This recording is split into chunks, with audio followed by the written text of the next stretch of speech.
श्री गुरुभ्यो नमः। स्वागत है आप सभी का। आज के इस व्याख्यान में हम सभी लोग काशिका वृत्ति के साथ अष्टाध्यायी व्याख्यान का अध्ययन कर रहे हैं और आज हम लोग उसमें हैवरट सूत्र को उससे और आगे अध्ययन करेंगे। तो चलिए प्रारंभ करते हैं। कल हमने हैवरट सूत्र देखा था, तो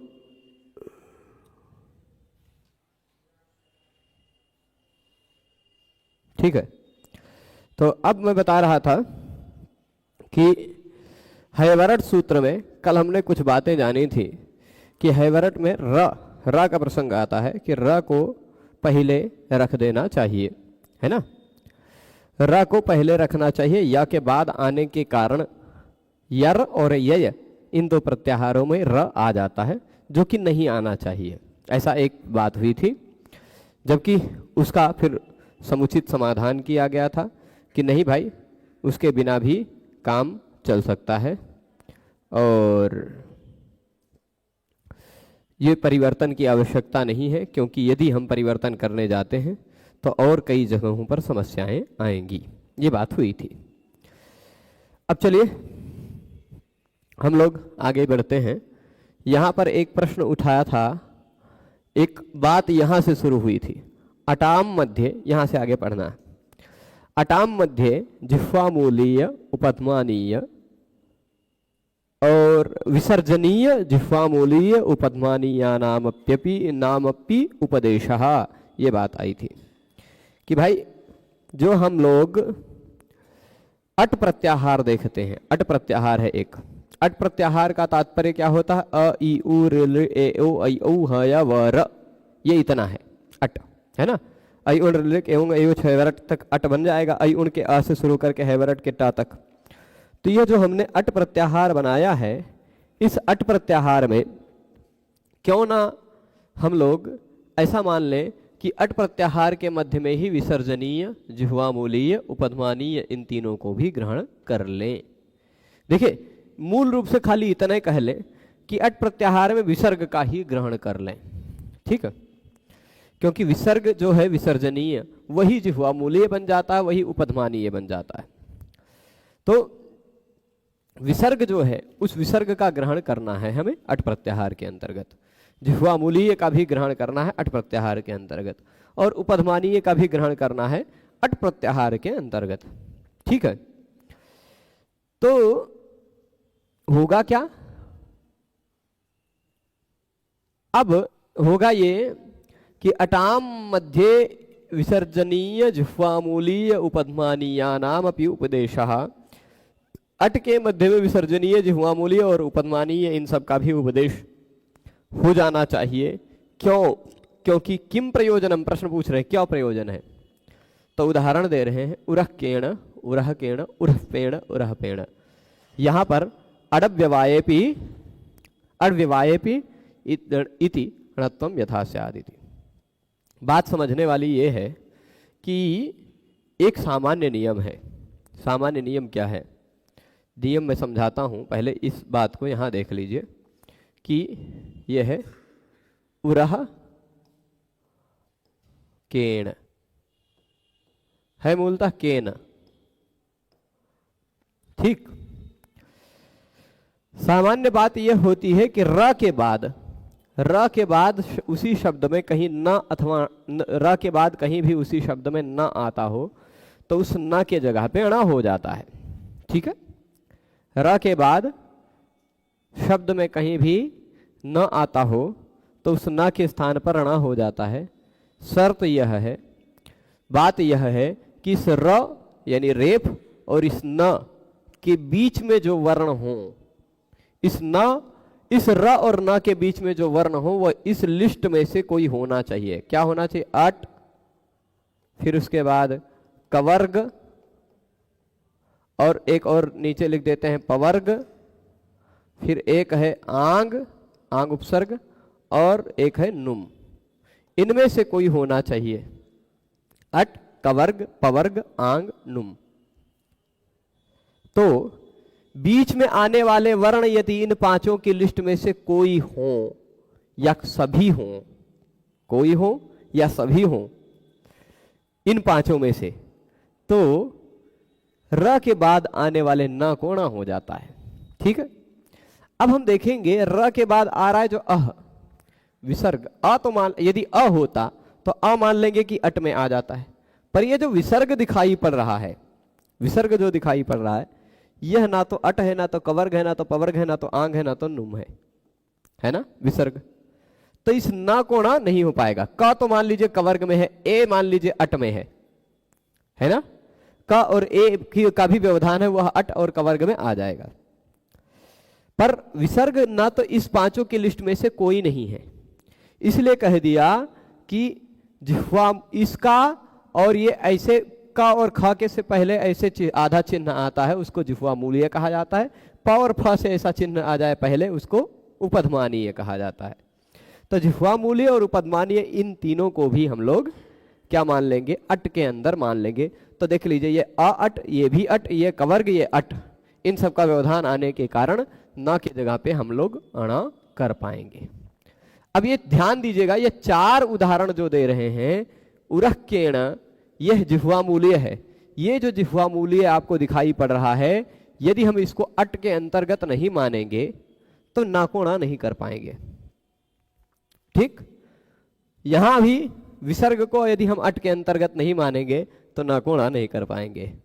यहां भी उपधमानीय को यदि हम अट के अंतर्गत नहीं मानेंगे तो इस नाकोणा नहीं कर पाएंगे, उसी तरह विसर्ग को भी। ठीक है, तो विसर्ग, जिह्वा मूलीय और उपधमानीय, इन सबको हमें अट के अंतर्गत ग्रहण करना है। यह बात हुई थी हयवरट सूत्र में, एक बात आई थी। ठीक है, हयवरट इन चारों वर्णों का उपदेश करने के बाद टकार के इत संज्ञक के रूप में प्रयोग किया गया है यहाँ। अब इसके आगे हम लोग देखते हैं क्या है। पूर्व पक्ष यहाँ प्रश्न उठता है, रेफ का उपदेश यकार के पश्चात किया गया है। ये पूर्व पक्ष उठाया था ना, या के बाद रेफ का उदाहरण किया गया है, अतः यर और ये इन दोनों प्रत्याहारों में रेफ का ग्रहण हो जाएगा। और प्रातर नयति में उपदेशे जनुनासिक यरुनासिक अनुनासिको वासे प्रातर के रा कोण कुछ पूर्व सवर्ण वो अनुनासिक होने लगा था।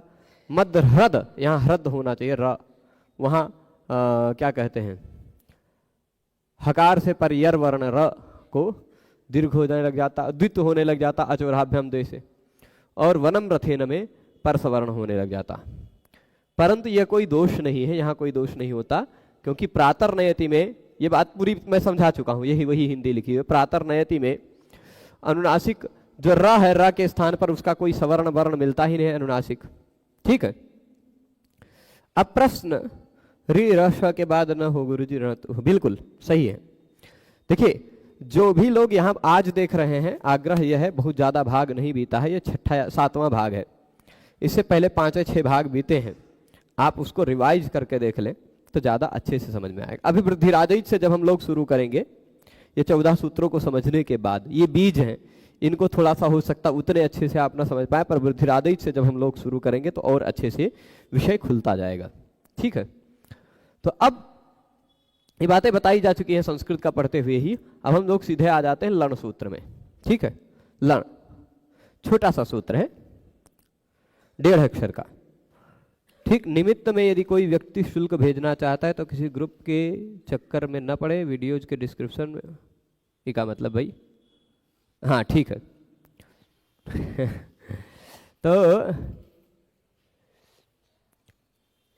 देखिए क्या है कि किसी भी कक्षा को, मेरे किसी भी कक्षा को आप देखना चाहते हैं, कैसे देख सकते हैं उसके विषय में मैंने एक वीडियो रिकॉर्ड किया है, आज रात तक आप सबको उपलब्ध करवा देंगे, तो उसको देख लीजिएगा। वहाँ जितनी भी पद्धतियाँ हैं उन सभी पद्धतियों पर ये सारे के सारे वीडियो, सरल संस्कृत व्याकरण यहाँ पर भी जा रहे हैं, सरल संस्कृत व्याकरण नाम का एक ऐप है, वहाँ पर भी निःशुल्क जा रहे हैं।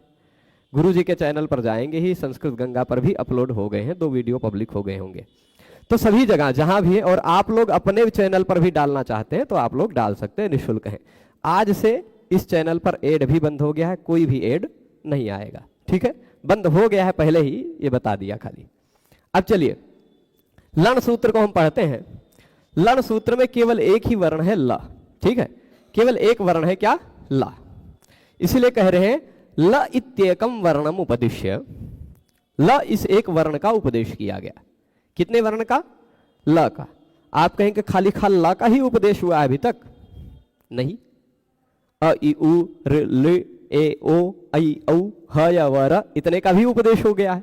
इसीलिए कह रहे हैं पूर्वांश, पूर्व के वर्णों का भी, ठीक है। ल इस एक वर्ण का उपदेश किया गया और पूर्व के वर्णों का भी उपदेश किया गया, यानी कुल मिलाकर के 13 और 1 ये ल 14 वर्णों के उपदेश के बाद, है ना। अच्छा, हैवरट में ह क्यों है, ये प्रश्न उठ रहा है। हैवरट में ह क्यों है और हल में ह क्यों है? आप लोग चैनल पर जाएंगे, बताया हुआ है, पर संक्षेप में मैं पूरा सूत्र 14 बता दूंगा तो बता दूंगा, ठीक है। पर फिर भी यदि आपको विस्तार से समझना है तो मैंने एक एक शब्द की सिद्धि के साथ, चैनल में ही जाएंगे, वहाँ व्याकरण शंका समाधान नाम का एक प्लेलिस्ट होगा, उसमें 2 वीडियो में मैंने समझाया है, एक हैवरट में ह क्यों है और एक हल में ह क्यों है। वो 2 वीडियो में बहुत विस्तार से समझाया है, आप उसको भी देख सकते हैं। तब तक अभी इसको मूल से देखते हैं। तो प्रश्न ये उठता है कि ल इस एक वर्ण का उपदेश किया गया और पूर्व के कई वर्णों का उपदेश हो चुका है 13 का। पूर्व कितने वर्णों का हो गया? ऐ उ में, ऐ उण में 3, ऋलिक में 2, ए ओंग में 3, ए ओंग में 2, ऐ औच में 2, तो कुल मिलाकर 9 स्वर वर्णों का उपदेश हो गया। ह या व र ये 4 व्यंजन वर्णों का उपदेश हो गया। तो और फिर ये ल 5, तो 9 5 14 वर्णों का उपदेश करने के बाद अंते णकारम इतम करोति, अंत में किसको इत संज्ञक के रूप में रखा? ण को, णकारम इतम करोति। तो ण को इत कया किस लिए? सभी इत संज्ञक वर्ण, यहाँ 14 सूत्रों में जो अंतिम इत संज्ञक वर्ण रहेंगे वो उसी लिए। देखिए, इतम करोति प्रत्याहारार्थम, इतम करोति प्रत्याहारार्थम, ये 14 सूत्रों में ऐसा आपको लिखा हुआ मिलेगा, इसलिए आसान है। काशिका की यही एक विशेषता है कि सभी सूत्रों की व्याख्या में एक ही शैली का आश्रय लेते हैं, शैली वही रहेगी, है ना।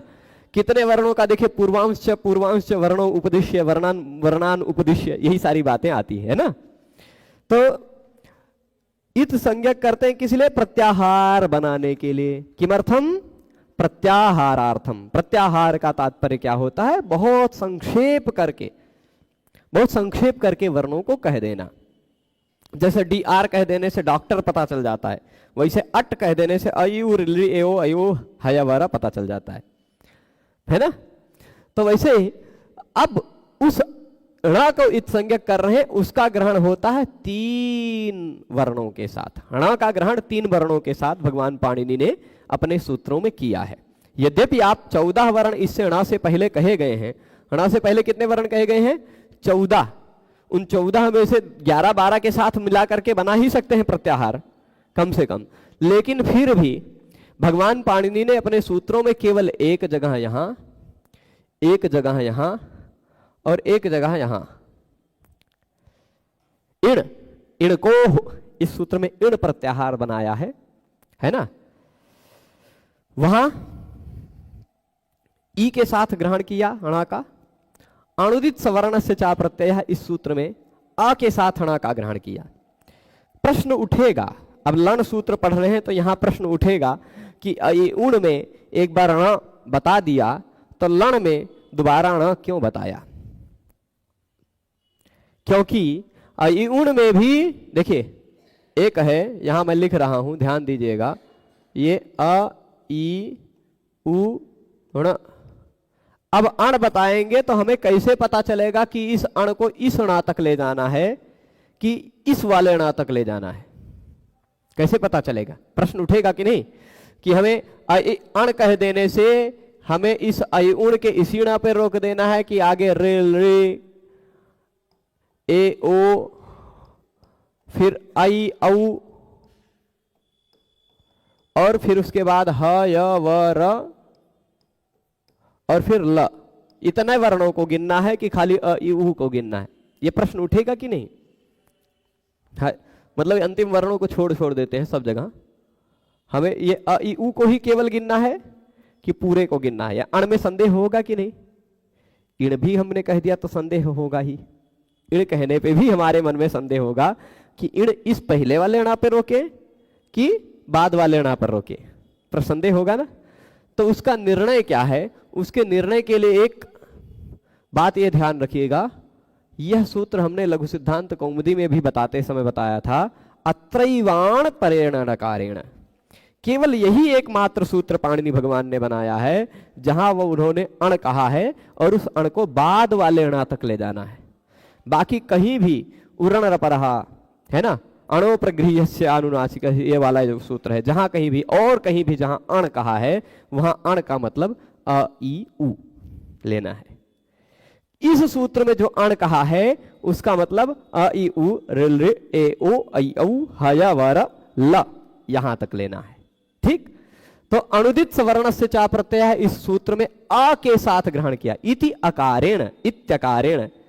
उन सूत्र में ये अनुदित सवर्ण से चा प्रत्यय सूत्र में भगवान पाणिनि ने इस ण का ग्रहण किया है आ के साथ, है ना, और इण को हमें ण का ग्रहण किया है इति इकारेण, ई के साथ ग्रहण किया है। इणकोह सूत्र में ण का ग्रहण किससे किया? ई के साथ। और इको यणचि में ये य के साथ भी ण का ग्रहण किया है, यण, यण प्रत्याहार बनाए। तो अण इण यण ये तीन प्रत्याहार लण सूत्र से बनते हैं।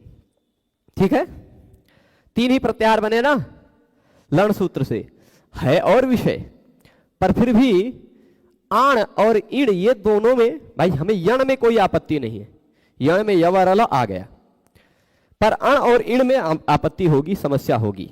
क्या समस्या होगी? कि अण को पहले से लें कि बाद से, और इण को पहले से लें कि बाद से। तो निश्चय यह निष्कर्ष दो बार अण कहने से ही एक आएगा शायद बात यहां पर ये आया है कि नहीं, व्याख्यान तो विशेष प्रतिपत्तिर नहीं संदेहाद लक्षणम, यहां नहीं आया, भाष्य में आया है ये बात। भाष्य में ये बात आई है कि भगवान पाणिनि ने या उनसे पूर्व आचार्यों ने, भगवान शिव के डमरू से ही निकला मान लीजिए, तो यणा को दो बार लिखा इसी उद्देश्य से कि जिससे हमको सब चीजें सीधी सीधी हैं ऐसा न पता चले, हम सब चीजों में संदेह करना सीखें। और संदेह जब हम करेंगे तो हमें उस संदेह के बाद उसके व्याख्यान पर जाना पड़ेगा। दो दो बार अणा इसीलिए रखा है, दो दो बार अणा क्यों रखा? क्योंकि हम संदेह करें कि अब बताइए हमारे मन में संदेह होने लग जाएगा कि हम अण के अणा से अण प्रत्याहार बनाएं कि लण के अणा से अण प्रत्याहार बनाएं, संदेह होगा कि नहीं? फिर यह कह देंगे कि इण उसी तरह अण के अणा से बनाए कि लण के अणा से बनाएंगे, ये संदेह होगा कि नहीं? तो हम संदेह करना सीखें इसलिए दो बार अणा रखा गया है, ये बात ध्यान रखिएगा। भाष्य का यही पक्ष है, भगवान भाष्यकार पतंजलि का यह पक्ष है कि व्याख्यान तो विशेष प्रतिपत्ति ही नहीं संदेहाद लक्षणम, ये वाचनिकी परिभाषा है, वो हाँ वाचनिकी परिभाषा है जिसको परिभाषेंदु शेखर नाम के ग्रंथ में भी पहली परिभाषा के रूप में रखा गया है। पहली परिभाषा यही है। तो अब मतलब क्या हुआ? मतलब यह हुआ कि जब कभी भी हमें संदेह हो तो हम आचार्य के वचनों पर संदेह करके, आचार्य ने गलत सूत्र बना दिया, यहां लण की जगह पर उनको लट बना देना था या कोई दूसरा भी मान लीजिए लक बना देना था, लक, तो संदेह ही नहीं होता है ना। नहीं फिर भी संदेह होता, ऋलिक में क है, ख लगा देते, लख, ख कहीं नहीं होगा, है ना, तो संदेह नहीं होता। पर ऐसा नहीं है, संदेह कर देने से आचार्यों के द्वारा बनाए गए सूत्र असूत्र नहीं हो जाते। संदेह कर देने मात्र से आचार्यों के द्वारा बनाए गए लक्षण अलक्षण नहीं हो जाते। नहीं संदेहात अलक्षणम। तो होते क्या है, हमें विशेष ज्ञान के लिए उसमें और गहराई में उतारने के लिए भगवान पाणिनि ने ऐसा किया है कि हमें इसमें संदेह करें और हम और गहराई में उतरें, हम और कुछ नया जाने, हम और कुछ व्याख्यान पढ़ने पर प्रवृत्त हों। क्योंकि सूत्र से ही हमें विशेष ज्ञान नहीं होता, व्याख्यान तो विशेष प्रतिपत्ति, विशेष ज्ञान हमें व्याख्यान से होता है। इसी कारण मेरे मन में इच्छा थी कि अष्टाध्यायी के क्रम से हम लोग एक बार व्याकरण पढ़े, पर विशेष प्रतिपत्ति तो हम सूत्र से करा ही नहीं सकते, केवल व्याख्यान का आश्रय लेना पड़ेगा। इसलिए परंपरागत क्रम से जो काशिका व्याख्या संस्कृत की संस्कृत में है, उस व्याख्या का मैंने आरंभ किया। ठीक है, कि व्याख्यान से हमें विशेष ज्ञान होगा। क्या? तो व्याख्यान से क्या ज्ञान होगा? तो परेणैवेण ग्रहाः सर्वे पूर्वेणैवान् ग्रहा मताः, ऐसे मिलेगा यहाँ, या पूर्वेणैवान् ग्रहाः सर्वे परेणैवेण ग्रहाः मताः, दोनों तरह का मैंने पढ़ा है। ऋतेणुदित सवर्णस्येत्येतदेकं परेण तु, खाली ये कहा कि इण प्रत्याहार यदि कहीं भी कहा गया इण, तो उस इण को आप अइउण के णा तक ना ले जाइए, इण प्रत्याहार को आप अंतिम वाले णा तक ले जाइए। ठीक है, इ उ रिल रि ए ओ ऐ औ ह य व र ल, ये इण हो गया। अच्छा, अण में क्या होगा? तो कहेंगे अण बाद वाले तक में मत ले जाइए, अण को पहले वाले तक ही ले जाइए। पूर्वेणैवान् ग्रहाः सर्वे, अण ग्रहा जो है सभी अण पूर्व अणा तक ही ले जाइए। अण कह दिया मतलब अ इ उ, लण तक मत ले जाइए। केवल इसी एक सूत्र को आरक्षण दे दीजिए, ऋते अणुदित सवर्णस्य, अणुदित सवर्णस्य सूत्र में यह एकमात्र सूत्र है जहां पर अण बाद वाले अणा तक है। बाकी सभी सूत्रों में जहां कहीं भी भगवान पाणिनि ने अण कहा है वहां अण पहले अणा तक है, यहां अण बाद वाले अणा तक है, लण तक, और इण सभी जगह बाद तक है। ये तीन ही बात ध्यान रखनी। अण दो बनेगा, इण एक बनेगा। इण है वो बाद वाले तक ही बनेगा, अण दो बनेगा सब जगह पर तो अइउण के णा तक, लेकिन अणुदित सवर्ण से चा प्रत्यय में लण के णा तक। ये इतना निष्कर्ष है। अब ये बता दिया कि तीन प्रत्याहार इससे बन सकते हैं। अब तक कुल कितने प्रत्याहार हमने बना लिए? अइउण से एक, ऋलिक से तीन, मतलब हुआ चार, फिर एओंग से एक, है ना, फिर अइऔच से चार, 9 हुए, है ना, हयवरट से एक, 10 हुए, और इससे 3, 13। कुल मिलाकर अब तक हमने 13 प्रत्याहार बना लिए हैं। ठीक है, 13 प्रत्याहार बने हैं ना। ये सब सूची भी लिखते जाएगा कौन कौन सा प्रत्याहार बन गया, उसका कहां कहां तक ग्रहण होता है। तो हमने अणुदित सवर्ण से चा प्रत्यय सूत्र में अण एक प्रत्याहार दिखाया है भगवान पाणिनि ने, जिसका अ इ उ रिल ए ओ ऐ औ ह य व र ल यहां तक ग्रहण होगा। फिर इण, इण को सूत्र है 8-3-57 नंबर पर, उसमें इण प्रत्याहार कहा है, वहां ई के साथ अणा को जोड़ा है, जिसमें आप पढ़ेंगे क्या, इ उ रिल ए ओ ऐ औ ह य व र ल, इतने वर्ण इण में आ जाएंगे। फिर इको यणचि में यण कह दिया अणा के साथ य को, तो वह य व र ल, इतने 4 वर्ण यण में आ जाएंगे। ठीक, इण ग्रहणानि, अब वही निष्कर्ष भी बता रहे, देखिए व्याख्यान वही है। इण ग्रहणानि सर्वाणि परेण णकारेण, इण कभी भी ग्रहण करें भगवान पाणिनि जी, किसी भी सूत्र में इण कह दें तो वहां इण सभी के सभी पर णकार के साथ लेना है, बाद वाले अणा तक लेना है, लण के सूत्र के अणा तक लेना है। और अण ग्रहणानि तु पूर्वेण, अण सभी जगह पहले वाले अणा तक लेना है ना। लेकिन अणुदित सवर्ण से चा प्रत्यय इस सूत्र में इत्येतत् एव एकम परेण, यह एकमात्र ही सूत्र है जहां पर भगवान पाणिनि ने अण को बाद वाले अणा तक माना है। ठीक है, तो ये बात हो गई। अथ किमर्थम अजग्रहणम एव एतन्न क्रियते, नैवं शक्यम अंतःस्थानामपि ही सवर्णानाम ग्रहणम इष्यते। अब प्रश्न उठाते हैं, यहां अणुदित सवर्ण से चा प्रत्यय हमें, कि अणुदित सवर्ण से चा प्रत्यय हमें अण क्यों हम अ इ उ तक ही ले लें, क्यों ना हम ये अ इ उ तक ही क्यों ना माने, या मान लीजिए अणुदित सवर्ण से की जगह अजुदित सवर्ण से चा प्रत्यय पाणिनि जी को लिख देना चाहिए था, अच, खाली अच वर्ण ले लेते, अण काहे ले रहे हैं? अच मतलब अ 18 प्रकार का होता है, ई 18 प्रकार का होता है, उ 18 प्रकार का, ऋ 18 प्रकार का, लृ ए ओ ऐ औ ये सब 12-12 प्रकार के। तो ये तो अपने सवर्णों का ग्रहण करेंगे, लेकिन हा या ये सब तो प्रकार नहीं होते इनके, तो अच को ही मानना था सवर्ण का ग्रहण करने वाला, अणुदित सवर्ण से न बनाते, अजुदित सवर्ण से बना देते, है ना। किमर्थम अजग्रहणम एव एतन्न क्रियते, यहां पर क्यों अण काहे कह रहे हैं, अच क्यों नहीं कह दे रहे हैं, अच ही कह देते हैं, क्योंकि अच के ही सवर्ण होते हैं, ऐसा प्रश्न खाली उठा रहे हैं। यद्यपि ये प्रश्न में कोई दम नहीं है, ये प्रश्न बहुत सामान्य है, इसका उत्तर कह रहे हैं नैवम शक्यम, ऐसा संभव नहीं है, अण की जगह अच कह देना संभव नहीं है।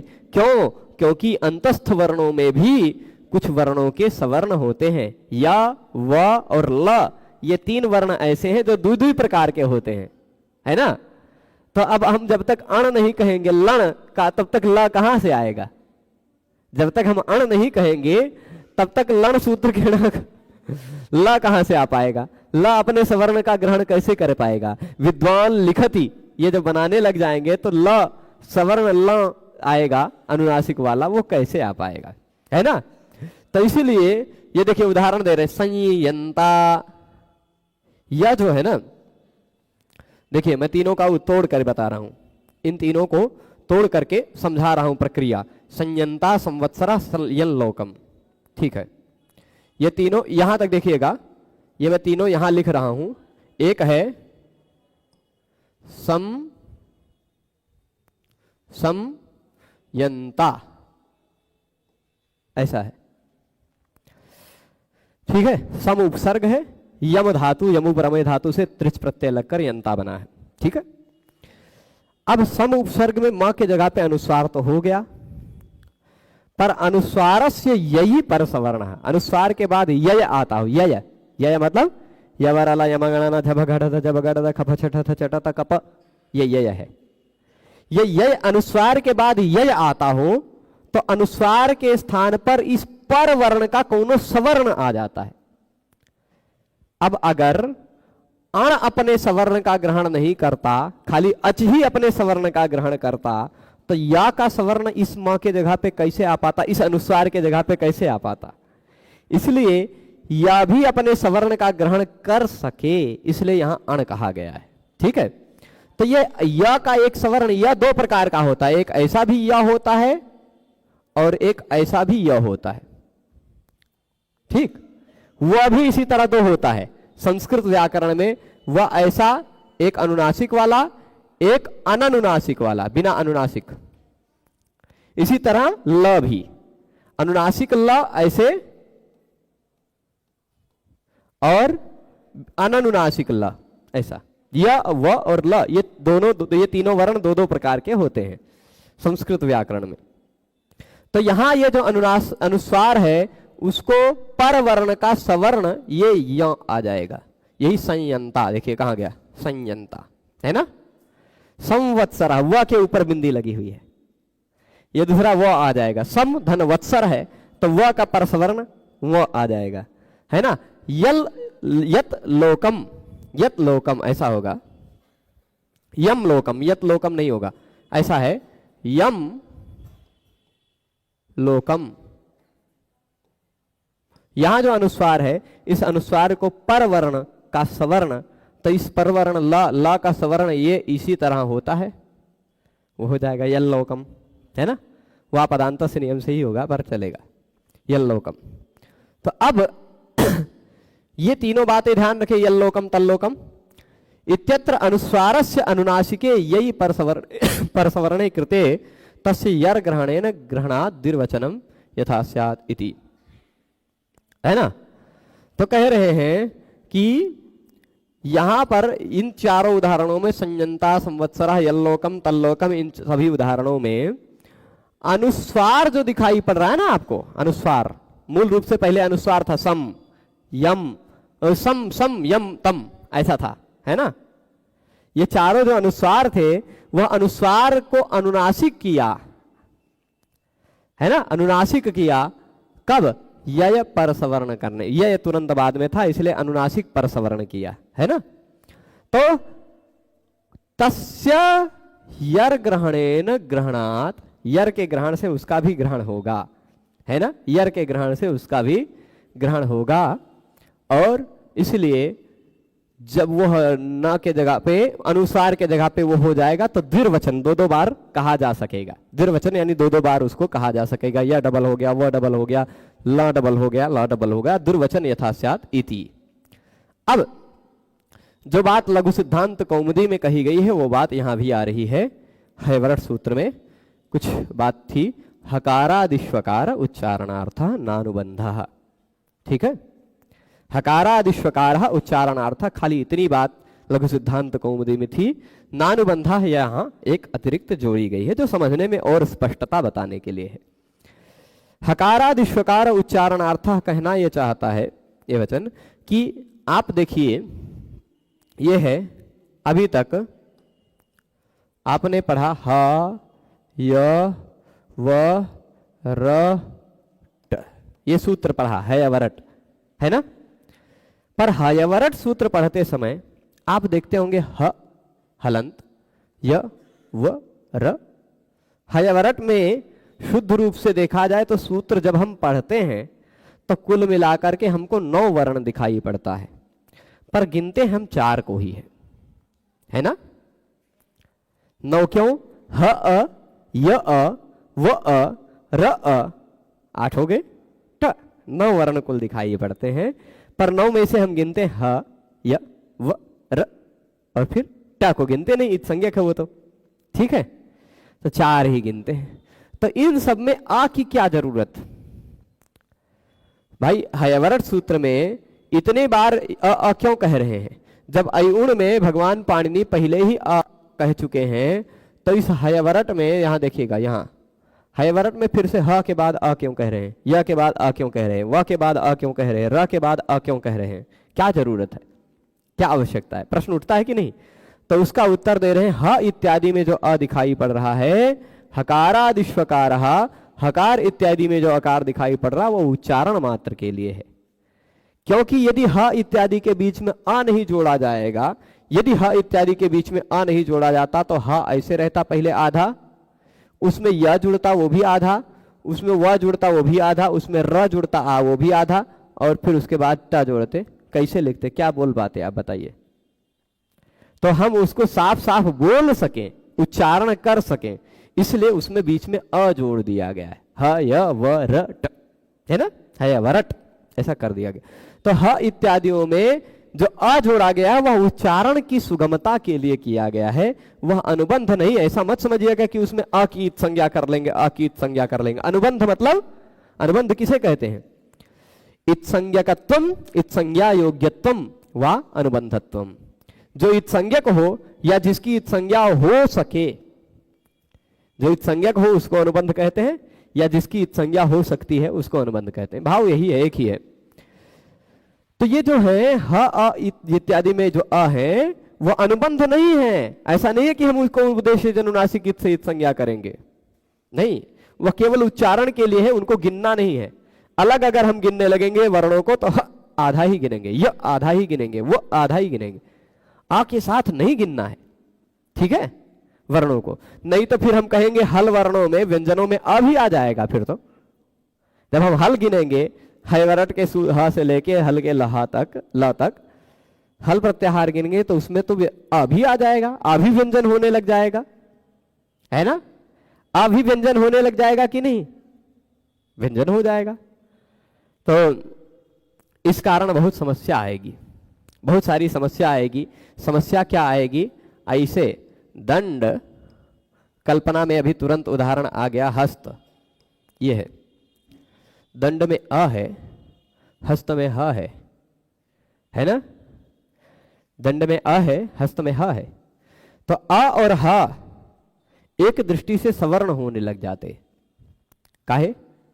कैसे कि आ का भी उच्चारण स्थान कंठ है, हा का भी उच्चारण स्थान कंठ है, उच्चारण स्थान एक जैसा हो जाता है ना, हो जाता कि नहीं?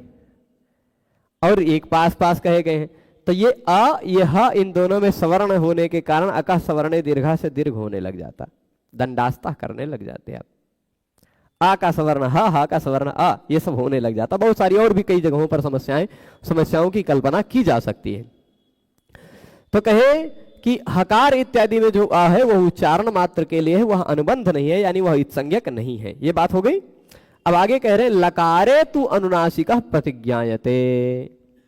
पर लण सूत्र में जो ल के बाद अ है, देखिए लण सूत्र में यह है ल अ ण, ये 3 वर्ण है ना, लण में 3 ही वर्ण है लण। तो ये जो ये आ जो दिखाई पड़ रहा है ये उच्चारण के लिए नहीं है,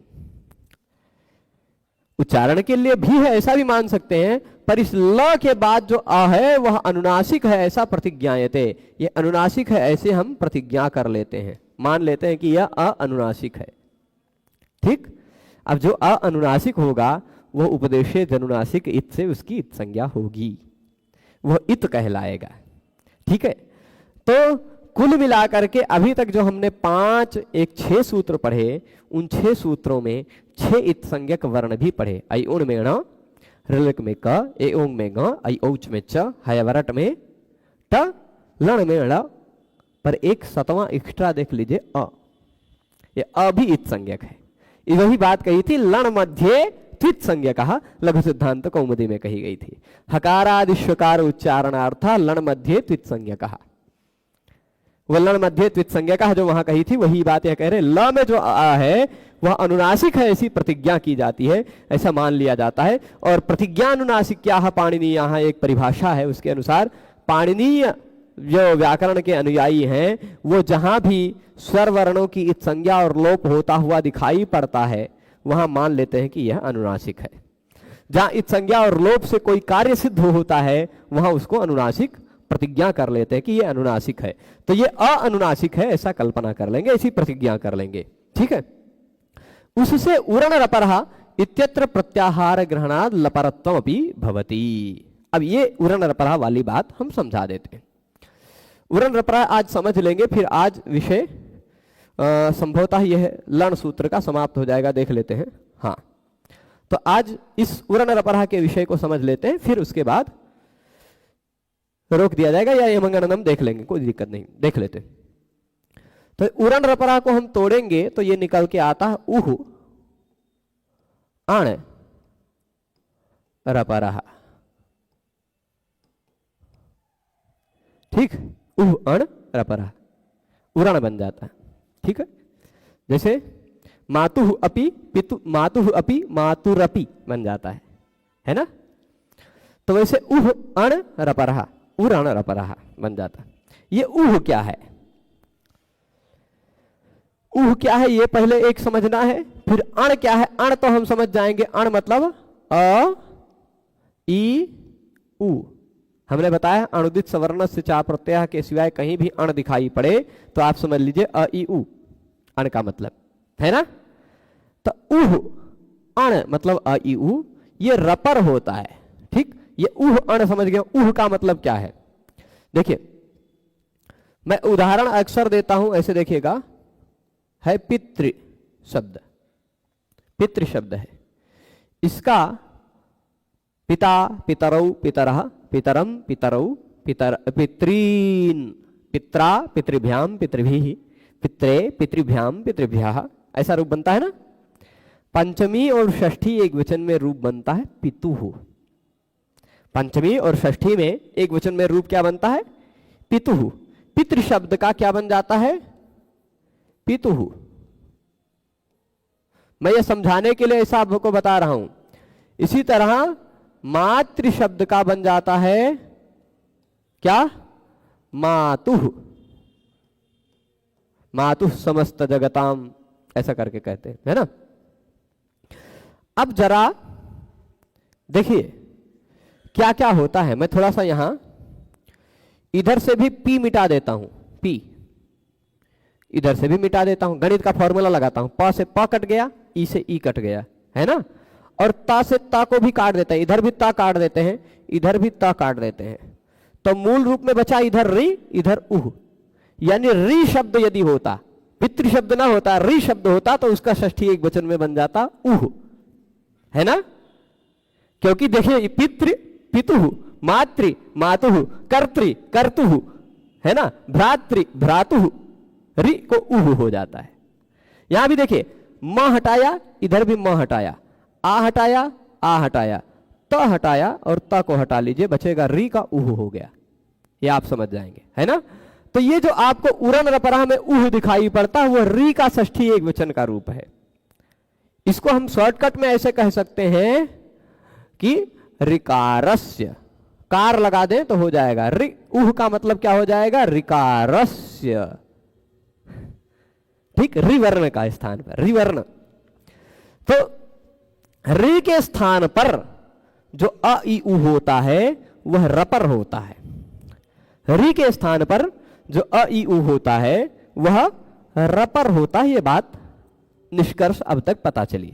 अब इस रपर में जो बात है, एक र दिखाई पड़ रहा है, वो र नहीं, ऐसा र है, र पर रहा। यह र क्या है, र, इस र को ही हम लोग बनाते हैं। ठीक है, जरा ध्यान से देखिएगा, यहां है ह, य, व, र, ट, और इधर एक काम करते हैं, इनमें जो अ है वो उच्चारण के लिए है, तो अ को हटाकर ही लिखते हैं, है ना, अ को हटा के ही लिखते हैं, ह, य, व, र, है ना। और इधर बिल्ला में से आ जो है वह अनुनासिक है, लण है, वरट लण, ये सूत्र दिखाई पड़ रहा है ना। अब इसमें से इस प्रत्याहार बनता क्या है, प्रत्याहार में एक वर्ण होता है इत संज्ञक, एक वर्ण होता है कोई प्रारंभिक, जहां से शुरू करना है। मान लीजिए हमको इस र से शुरू करना है और इस अ पर खत्म करना है, इस र और इस अ को जोड़कर, अब ये र अ के साथ भी रहता तो अ में जुड़कर अतो गुणे से पररूप भी करके तो भी र ही बनता, र में अ जुड़ गया तो यह र इस तरह बन गया, यही र पर हमें र कहा गया है। जैसे लण में भी ये ऊपर चांद बिंदी नहीं दिखाई पड़ती है अनुनासिक, ऐसा हम लोग मानते हैं, वैसे रपरा में भी र ऊपरा दिखाई पड़ नहीं पड़ता है अनुनासिक, पर ये अनुनासिक है ऐसा हम मानते हैं। ठीक, अब इस र से किसका किसका ग्रहण होगा पता है, रा से इस रा का तो ग्रहण होगा ही, ला का भी ग्रहण होगा, होगा कि नहीं, रा से। अब जब यहां से जैसे ये यण से य, व, र, ल चारों का ग्रहण हो जाता है, वैसे ही इत संज्ञक वर्णों का ग्रहण होगा नहीं। जैसे यण से य से लेके अणा तक के सारे वर्ण बीच में आने वाले का ग्रहण हो जाता है इत संज्ञकों को छोड़कर, वैसे र से ये इत संज्ञक ट का ग्रहण तो होगा नहीं, इत संज्ञक आक और णा का ग्रहण होगा नहीं, र और ला इन दोनों का ग्रहण हो जाएगा र प्रत्याहार से, होगा कि नहीं। यही बात कहा है कि तेन उरण रपरः इत्यत्र प्रत्याहार ग्रहणात्, उरण रपरः में र एक ऐसा प्रत्याहार है, हम वो प्रत्याहार ग्रहण कर लेंगे तो लपरत्वम अपि भवति, ल पर भी हो जाता है।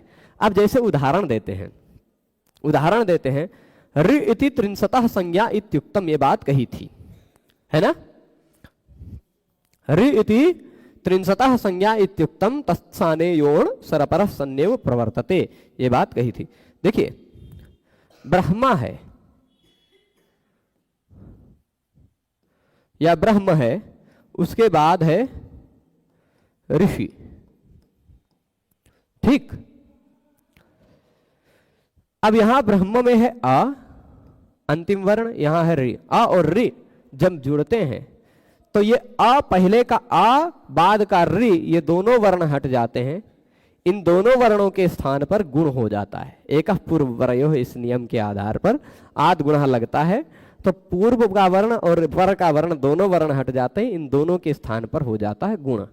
अब गुण किसे कहते हैं, व्हाट इज गुण, गुण किसे कहते हैं, यह प्रश्न उठता है। तो इसका उत्तर बताते हैं भगवान पाणिनि जी अपने अष्टाध्यायी के पहले अध्याय के पहले पाद के दूसरे सूत्र में 1.1.2 में बताते हैं कि ये तीनों गुण हैं। कौन गुण है, अदेंग गुण, अ और एंग, अ एंग, एंग मतलब ए ओ, यही तीनों को गुण कहा जाता है, यही तीनों गुण है ना। अब जब यही तीनों गुण हैं तो आ और रि इन दोनों के स्थान पर इन्हीं तीनों में से कोई आना है, तो आ और रि के स्थान पर जब आप मिलाएंगे किसी भी तरह से ये दोनों वर्ण तो मिलते ही नहीं, ए ओ कैसे हो पाएगा उनके जगह पे, है ना। दूसरे कहेगा कि भाई ये कंठ, ये मूर्धा, ये दोनों कंठ तालु या कंठ ओष्ठ, है ना, तो वो अलग अलग से लग रहे थे, यह केवल कंठ का है, इसमें सजातीयता विजातीयता दोनों थी, इसमें केवल सजातीयता है ना। तो इस कारण से अ और रि के स्थान पर आएगा अ। अब इस सूत्र ने क्या कहा है, रि के स्थान पर कभी भी अण मतलब अ ई उ हो रहा हो, रि के स्थान पर किसी भी नियम से अ ई उ हो रहा हो तो वह अ ई उ रपर होकर ही आता है, यानी उसके पर में र जुड़कर आता है। र का मतलब क्या है, यह र, रपरा में जो र लिखा है, र बराबर र और ल, ये बात र प्रत्याहार बनाने से सिद्ध हुआ। तो रपर हो गया मतलब र का बराबर र और ल दोनों होता है ना, र प्रत्याहार जब हमने ल के अनुनासिक के साथ बनाया तो अब जब रि के स्थान पर होगा तो पर में र जुड़कर आएगा, है ना, रि के स्थान पर होगा तो र जुड़कर आएगा, यह अ हटा और री भी हटा, इसके जगह पे अर आ गया तो बन गया यह अर का रा इधर चढ़ गया, अ इसमें मिल गया, ब्रह्मर्षि बन गया, है ना। परंतु यदि यही इसी जगह तव और इधर होता लकार,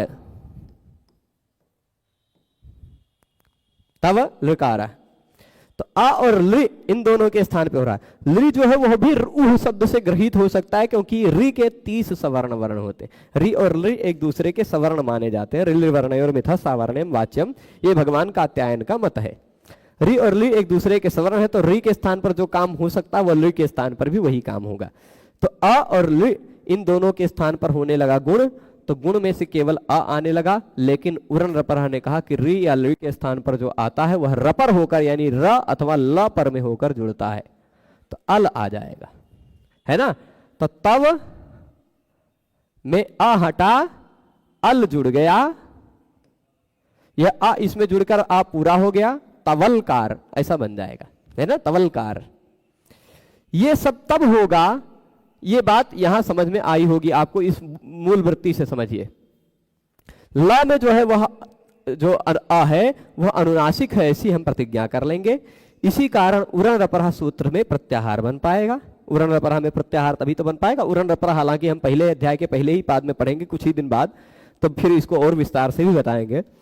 यहां पर उह से र प्रत्याहार ग्रहण हो पाएगा, और इसी से र प्रत्याहार जब ग्रहण हो जाएगा तो हैवरट के र से लण के ल तक र और ल दोनों का ग्रहण हो जाएगा, तो लपरत्वम अपि भवति, लपरत्व भी हो जाता है तवलकार इत्यादियों में। ठीक है, ये बात समझ गए होंगे। अब इसकी वृत्ति को देखते हैं जरा। वृत्ति को देखने के बाद फिर हम आगे की बातों को समझेंगे। ल इस एक वर्ण का उपदेश किया है, मतलब हिंदी अर्थ को।